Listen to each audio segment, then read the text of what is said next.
Alright, welcome back to the channel, guys. Today is the day we're making the commitment. It is time to start turning wrenches on the 85 GMC. So after today, the value of this thing, as it will currently sit, is going to plummet. Therefore, it is full-on commitment to do work to it, get it fixed up, get it put back together, get the LS put in it. It's time to get to work. As you can see, we are outside. I am unwilling to give up the spot in the garage where the Camaro is currently sitting. That car is staying inside. So with that being said, do me a favor, like and subscribe, follow along to my builds, help me out, and maybe someday I can have multiple projects all under one roof. That's the goal anyways. Alright, I gotta show you what I just stumbled across here. Check this out. This thing has the original build sheet window sticker. I guess I don't know if this was the window sticker or not, but check out these options. Sliding rear window, let's see, heavy duty front springs and shock absorbers, rear axle, 308 ratio, locking differential, rear axle, G80, cruise control, originally had a 5-liter, it's got a turbo 350 in it, tilt steering wheel, rally wheels, let's see, heavy duty battery, deluxe front appearance package, operating convenience package, deluxe two-tone paint, High Sierra equipment. So this is cool. Blue custom vinyl bench, which I'm pretty sure this is original and it's in fantastic shape. This is getting taken out today and put it in a safe place inside so the mice don't get to it. 29 midnight blue with silver metallic. I've been trying to figure out the paint on this thing. $13,436.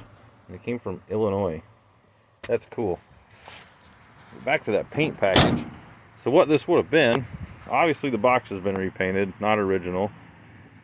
But the silver metallic, they did the roof line capped up there, up to the front. The blue is correct, and then everything from here down would have been the silver metallic, and obviously it didn't stick near as good as the blue did. There's almost no silver left there, and pretty much none left there. But how freaking cool is that? That window sticker being in there for the original equipment and kind of seeing what it used to be at one point. Unfortunately, I'm not a huge fan of the blue or the silver, but my plan was to do a similar theme where everything you see that's blue is going to be red, and then we're going to cap the top of the cab with like cream or a white, off-white sort of color. And then same thing with where the silver would have been on here is going to be matching white. So it's going to be white, red with a white cap on top to give that red and white theme. Obviously, red's my color. I'll paint everything red. And then the white to give it that kind of nostalgic, correct theme that it may have had, or a truck of the era may have had. To keep it original, matching the sticker would be kind of cool. But it is kind of a resto-mod thing. Very little of this truck is actually original anyway, so as far as like keeping the value up, keeping it original, we're already too far gone. We got a new goal for this build. I want to sell this truck for at or over what the original sticker price was on it. So all the work we're going to put into this truck, I think it'd be neat to sell this thing for more than what it was worth new. And it would be even cooler if I can do it without spending that much money. We're actually going to take the cab off the truck completely. And then it is going to go through these double doors into my shop where it can be inside to get all of the patch panel work done. I do have new rockers coming for it, new cab corners, the struts that are underneath the floor pans for both sides. All of that is ordered from LMC Truck, actually. Never bought anything from them before. I was really nervous about what it was going to cost for these patch panels and stuff. I got everything I needed for both sides of the cab, all weld-in patch panels. $230 shipped to my door, which was fantastic. Far cheaper than I ever expected, so super excited about that. So I'm going to try and get as much of the little hardware nuts and bolts. There's a lot of rusted stuff underneath there that's not going to be fun, but if I can get as much as I can done today to to where we're just ready to pull the cab. We're gonna have to get a crane or something back here to lift this off the truck. I'm gonna set it on some sort of platform with some wheels so I can wheel it into the shop where it can sit in a climate controlled environment and I can do my welding and all that. You know, for the cab corners, the box would have to come off to get some room to work, but to be using a welder outside this time of year is just going to be miserable, and it would just, I think it'd be well worth the energy just to pull the cab off, get it inside where I can kind of rotisserie it, you know, be able to lay it on its back or whatever to get underneath, to do the work underneath, inside and out welds. Don't have to worry about wind blowing the gas around for the welder. It's going to be a lot of work, but it's going to be a lot of work either way. So there's a lot of rust underneath here. Going to work on getting the cab off. This seat is in awesome condition. I'm going to try and get this pulled out today. I would like to get this inside. I want to preserve as much as possible. So yeah, once again, it's time to get to work. Alright, so take these bezels out. You got 2 screws right here. The other 2 are hiding right up here. T15 torch. Pop those screws out. This one's actually in pretty good shape. That's a keeper there. We need to access. We'll have to get these bolts out to get the front of the fender. There's another bolt right down in here. So there's 2. We got 2 holding the front trim piece on here. In order 1, 2, 3 down inside there. Luckily this inner fender well has a line of bolts going through it, but almost all of those are rusted through. And we got one big one right here. And then that looks like there's another one hiding back in here, which means the cowl's gonna have to come off. We got some shims in here. Shim. I kind of doubt that's factory, but maybe, I don't know. Alright, let's keep going.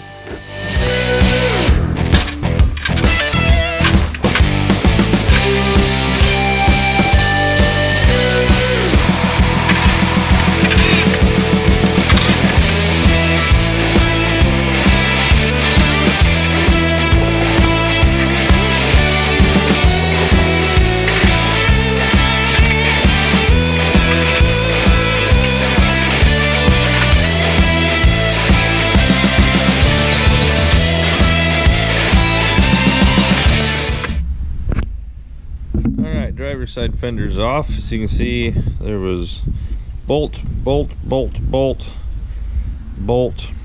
were 2 here for the front trim piece, 2 nuts on the back side of this trim here. I did pull the grill out, which was 1, 2, 3, 4, 5 bolts. These, and then there's these, but these were broke off. That allowed me to get a socket extension through to get these. And then there was rusted out bolt here. That was rusted out. This bolt had to come out. This one ripped off. And then there was a bolt. These 2 didn't have to go here. Then there was a bolt in here. And I would imagine there were supposed to be bolts down there, but they were rusted off. Actually, I think this might be fender here, which it is, yeah. So, just like that, driver's side fender's off. Now we're going to do the passenger side, and then probably going to work on the seat. And then these inner fenders we'll take out of the way. That'll make pulling the engine a lot easier. And then accessing all this stuff on the cab that will inevitably need to be disconnected so that we can then pull the doors when we're ready. I'm going to leave the doors on for now or until we're ready to hoist the cab, just so it's sealed up. We're outside still. But then we'll pull the doors and probably some other stuff just to lose a few pounds. And then on another date, we'll be ready to lift the cab and get it put inside and start cutting it up.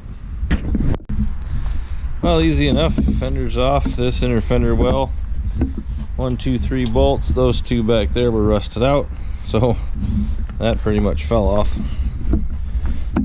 This side's still on because these back bolts are still holding pretty good, and I don't want to drain the coolant yet.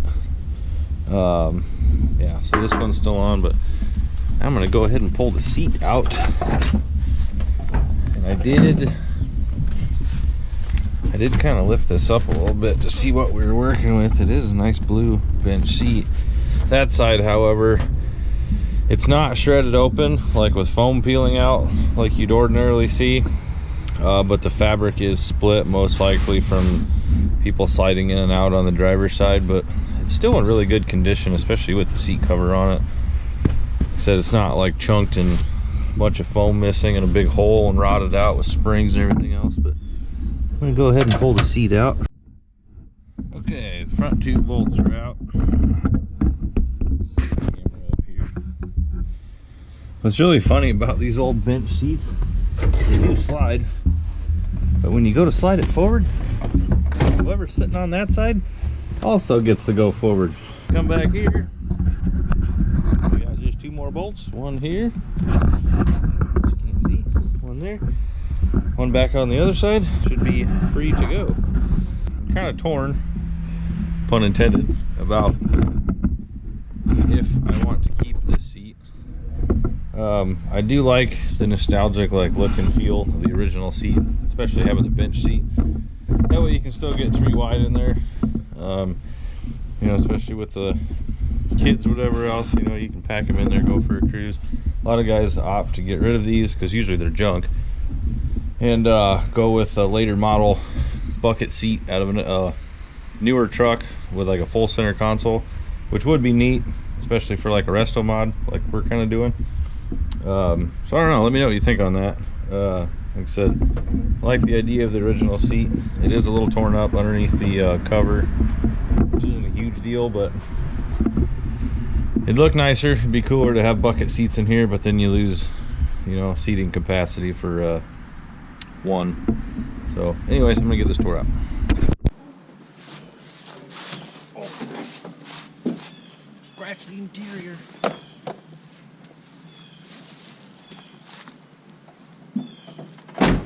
All right, the seat is out.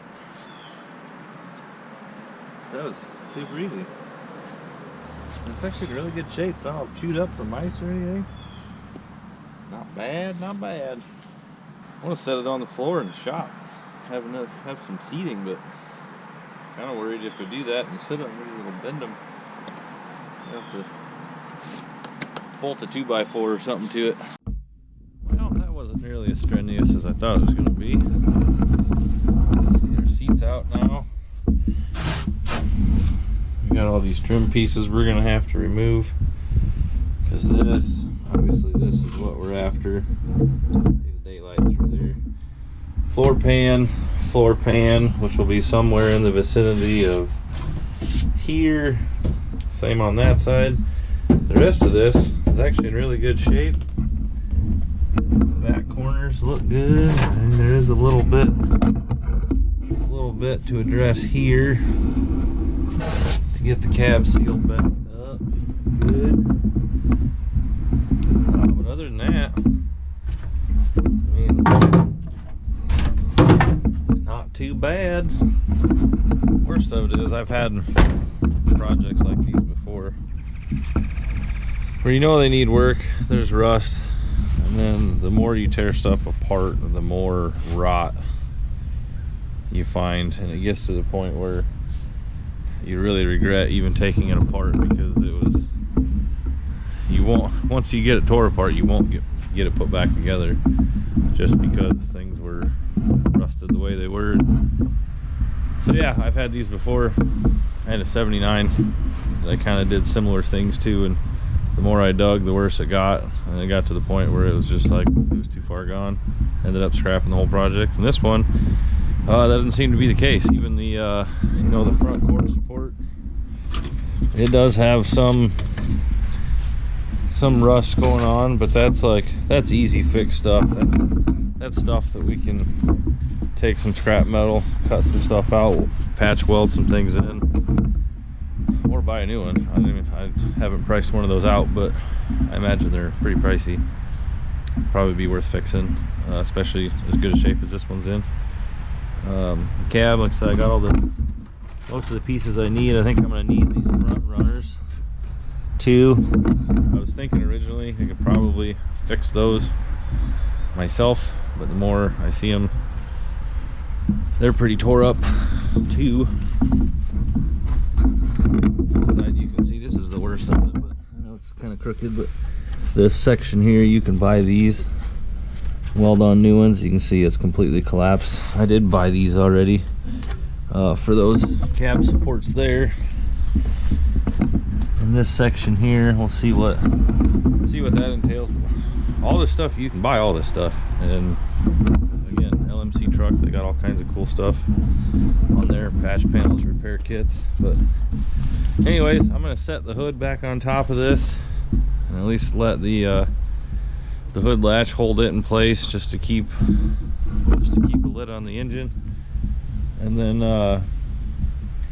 yeah, the next go around will be just disconnecting everything on the firewall, which there's no AC on this thing, so heater lines, the wires going through the cab, disconnect the brakes, throttle cable, and then you know, wrestle the cab mounts out, and then pull the doors. It'll be pretty heavy, but at that point it should be ready to lift. Shifter and transfer case linkage will need to be disconnected.